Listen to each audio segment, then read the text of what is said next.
AP CM Chandrababu అధ్యక్షతన AP cabinet సమావేశం ప్రారంభమైంది. మున్సిపల్ శాఖలో 269 సూపర్ న్యూమరరీ పోస్టుల భర్తీకి కేబినెట్ నిర్ణయం తీసుకుంది. దీంతో పాటు పౌర సరఫరాల శాఖకు సంబంధించి 2771 కొత్త రేషన్ షాపుల ఏర్పాటుకు అనుమతి ఇచ్చింది. వీటితో పాటు కీలక అంశాలపై చర్చించనున్నారు.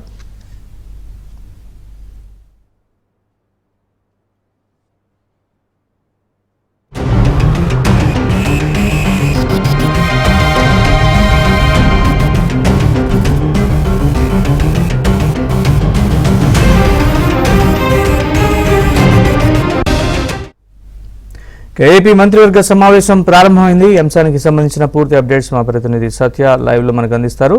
సత్య, చెప్పండి పూర్తి వివరాలు. ఏపీ మంత్రిమండలి కొద్దిసేపటి క్రితం ముఖ్యమంత్రి చంద్రబాబు నేతృత్వంలో ప్రారంభమైంది. ఈసారి కొత్తగా మరలా ఈ క్యాబినెట్ అంటే పేపర్లెస్ క్యాబినెట్ను ఈసారి కొత్తగా ఇంట్రడ్యూస్ చేయబోతున్నారు. 2014-19 మధ్య తెలుగుదేశం హయాంలో ఇదే విధంగా క్యాబినెట్ సమావేశాలు జరిగినప్పటికీ కూడా వైసీపీ అధికారంలోకి వచ్చాక ఈ క్యాబినెట్ విధానం తీసి మాన్యువల్గా క్యాబినెట్ నిర్వహించడం, ఎజెండా మాన్యువల్గా పంపించడం లాంటి అంశాలను మరలా తీసుకొచ్చారు. తర్వాత మరలా ఈ కొత్తగా కూటమి సర్కారు వచ్చాక ఇకపైన ట్రాన్స్పరెన్సీ, అదేవిధంగా ఇకపైన సీక్రెసీ ఎక్కువగా ఉండే ఈ క్యాబినెట్నే నిర్వహించాలని ప్రభుత్వం భావిస్తోంది. దీనిలో భాగంగా మంత్రులందరికీ కూడా తమ తమ ట్యాబ్లలో క్యాబినెట్ ఎజెండాను పంపించడం, దానికి సంబంధించినటువంటి నోట్స్ పంపించడం లాంటివి ఈ క్యాబినెట్ ద్వారా చేస్తున్నారు. కాబట్టి ఈ రోజు మొత్తం మంత్రులందరూ కూడా ఈ క్యాబినెట్ ద్వారానే క్యాబినెట్ నిర్వహణ అయితే జరుగుతుంది. తర్వాత భవిష్యత్తులో కూడా క్యాబినెట్ నిర్ణయాలపై అవసరమైనటువంటి అంశాలన్నీ కూడా ఆన్లైన్ అయి ఉంటాయి. కాబట్టి ఇది చాలా ఉపయుక్తంగా ఉంటుందని ప్రభుత్వం భావిస్తోంది.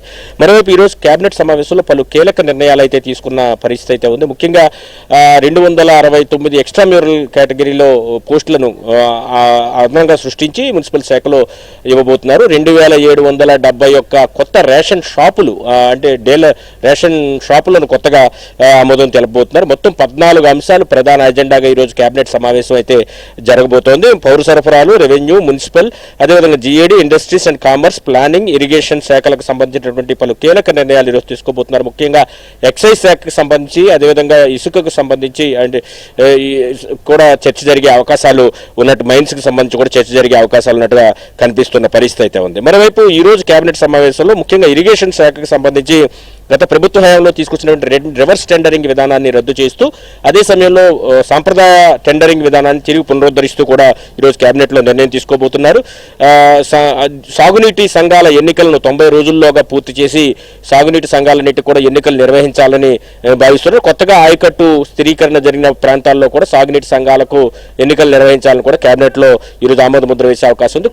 పోలవరం ఎడమ కాలువకు సంబంధించి, పోలవరం ఎడమ కాలువ ప్రధాన కాలువకు సంబంధించి 6000 క్యూసెక్కుల సామర్థ్యంతో ఈ పోలవరం సంబంధించి ఏదైతే నిర్మాణం చేయాలనుకున్నారో దానికి సంబంధించి కాంట్రాక్టర్, పాత కాంట్రాక్టర్నే అదే రేటుకి చేసే విధంగా కూడా కేబినెట్ ఈరోజు ఆమోద ముద్ర తెలిపే అవకాశం ఉంది. దీంతోపాటు వికసిత్ భారత్కి సంబంధించినటువంటి డాక్యుమెంట్ను అంటే వికసిత్ భారత్ 2047 ఏదైతే డాక్యుమెంట్ను సిద్ధం చేస్తుందో మొత్తం 12 అంశాలు ప్రధాన అజెండాగా ప్రధానితో దాన్ని ప్రారంభించాలని కూడా భావిస్తుంది. దానిలో భాగంగా సిరీస్ ఆఫ్ సమావేశాలు రాష్ట్ర ప్రభుత్వం నిర్వహిస్తోంది.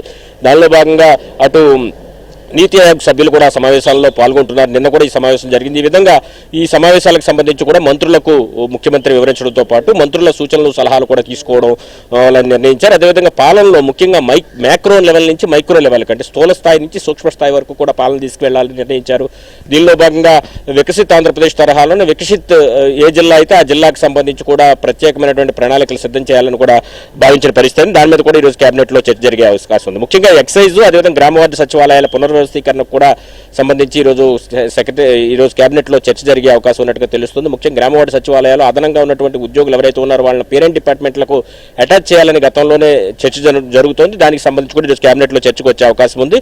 గత కొంతకాలంగా ఇదే అంశం మంత్రుల మధ్య, అదే ముఖ్యమంత్రి మధ్య కూడా చర్చకు వస్తున్న పరిస్థితి అయితే ఉంది. ఎక్సైజ్ శాఖలకు సంబంధించి సెబ్ ఏదైతే ఏర్పాటు చేసి ఆ శాఖను నిర్వీర్యం చేశారో దాంతో సెబ్ పైన కూడా ఈరోజు చర్చకు వచ్చే అవకాశం ఉంది. దాన్ని రద్దు చేయడం, లేకపోతే తిరిగి ఎక్సైజ్ శాఖలో కలపడం అనే అంశం పైన కూడా ఈరోజు ప్రాథమికంగా చర్చ అయితే నడిచే అవకాశం కనిపిస్తోంది. దీంతో పాటు రేషన్ మాఫియాను కట్టడి చేయడానికి ఏం చేయాలి, ముఖ్యంగా MDU వాహనాలను వాళ్ళ ద్వారానే ఈ రేషన్ మాఫియా కొనసాగుతుందని ఏదైతే చెబుతూ ఉన్నారో దానికి సంబంధించి కూడా కేబినెట్లో చర్చ జరగడంతో పాటు కొత్తగా 2771 రేషన్ షాపులను ఓపెన్ చేయించడం లాంటి కీలకమైన నిర్ణయాలు కూడా ఈరోజు కేబినెట్లో తీసుకోబోతున్నారు. అదేవిధంగా మొన్న జరిగినటువంటి గ్రామ సభలు 1వ తారీఖు నుంచి సెప్టెంబర్ 1 నుంచి జరగబోయే రెవెన్యూ సదస్సుల పైన కూడా ఈరోజు కేబినెట్లో సుదీర్ఘంగా చర్చించే అవకాశాలు అయితే ఉన్నాయి.